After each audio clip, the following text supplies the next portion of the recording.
ದಮ್ಮಿದ್ರೆ ನಿಮ್ಮದ್ ತಾಕತ್ತಿದ್ರೆ ಯಾರು ರೊಕ್ಕ ಕೇಳ್ಯಾರ ಹೆಸರಿದೆ. ನಾವೆಲ್ಲ ವೇದಿಕೆಯಲ್ಲಿದ್ದೇವೆ, ನಾವೆಲ್ಲ ರಾಜಕಾರಣಿಗಳು. ನೀವು ಯಾರು ನಿಮ್ ಕಾಂಟ್ರಾಕ್ಟರ್ ದುಡ್ಡು ಕೊಡ್ತಿದ್ರೆ ಅಥವಾ ನನಗ್ ಕೊಡ್ತಿದ್ರೆ ಅಥವಾ ನನ್ನ ಮಿತ್ರನಿಗೆ ಯಾರಿಗಾದ್ರೂ ಕೊಡ್ತಿದ್ರೆ ಈ ವೇದಿಕೆ ಮುಖಾಂತರ ಹೇಳಿ. ಇಲ್ಲಿ ಬಂದಂತ ಅಧಿಕಾರಿ ಅಕ್ಕೂರವರೇ ನಿಮ್ಮ ಆಫೀಸಿಂದಾನೇ ಈ ಮೆಸೇಜ್ ಇದೆ. ಹಲವಾರು ಗ್ರಾಮ ಪಂಚಾಯತಿ ಸದಸ್ಯರು ಹೋದ್ರೆ ಹೇಗಿದ್ರೆ ಅದಕ್ಕೆ ಭಾರಿ ತೊಂದರೆ ಕೊಡ್ತೀರಿ. ಯಾರಿಗೆ ಕೊಡ್ತೀರಿ, ಯಾರಿಗೆ ಕೊಡ್ತೀರಿ, ಇದು ಮತ್ತೆ ನಾಡಿಗೆ ಎಲ್ಲರಿಗೂ ಗೊತ್ತಾಗಿದೆ. ಬರ್ರಿ ನೀವು ಸ್ಟೇಜ್ ಮೇಲೆ ಬಂದು ನಿಮ್ಗೆ ಆದಂತರ ತೊಂದರೆ. ಆಮೇಲೆ ಅಲ್ಲಿರಂತ ಅಧಿಕಾರಿ ಹೇಳ್ತಾರೆ, ಒಂದು ಸ್ಟೇಜ್ ಮೇಲೆ ಯಾರು ಮನೆ ಕೊಡಂತ ಒಂದು ಕಾರ್ಡ್ ಅಲ್ಲ, ಅದು ಸಾರ್ವಜನಿಕವಾಗಿ ಮಾಹಿತಿ ಕಲೆಕ್ಟ್ ಆದ್ಮೇಲೆ ಸ್ಟೇ ಆಗ್ತದೆ. ಯಾರು ಮನೆ ಅಲ್ಲಿವರೆಗೂ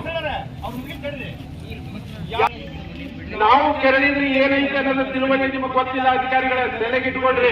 ಗಡಿನಾಡು ಭಾಗ, ಗುಡಿಗಾಡು ಭಾಗ ಅಂದ್ರೆ ಇಲ್ಲಿ ಹಾನಗಲ್ ತಾಲೂಕು ಹೆದರ್ತದೆ.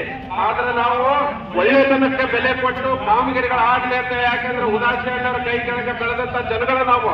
ನಮಗೆ ಸಹಾನುಭೂತಿ, ಅಧಿಕಾರಿ ವರ್ಗಕ್ಕೆ ಏನು ಗೌರವ ಕೊಡಬೇಕು.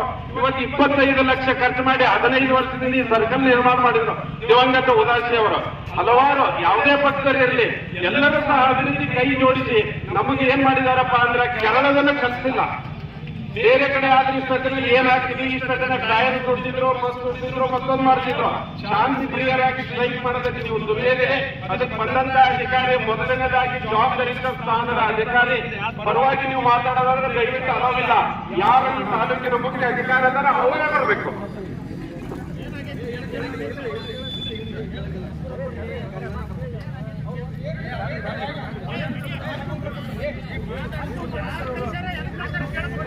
ಈಗ ದಯವಿಟ್ಟು ನಾನು ಈ ಪ್ರತಿಭಟನೆ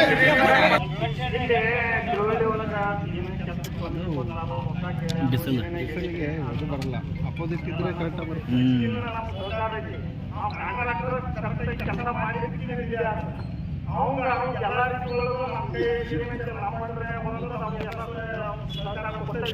ನಾವು ಮಾಡ್ತಾ ಇಲ್ಲ ಕೆಲಸ, ನಾವು ಕೊಟ್ಟರೆ ನಾವೇನು ಎಲ್ಲ ಮಾಡಿದ್ವಿ.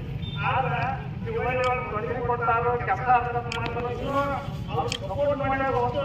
ಕೆಲಸಕ್ಕೆ ಯಾರು ಕೆಲಸ ಹಾಕಿ ಅಂತ ಕೊಡ್ತಾರೆ. ನಾವೆಲ್ಲರೂ ಕೆಲಸ ಹಾಕಿ ನಾವು ಅಡ್ಡ ಇತ್ತು. ಈ ಕಾಂಗ್ರೆಸ್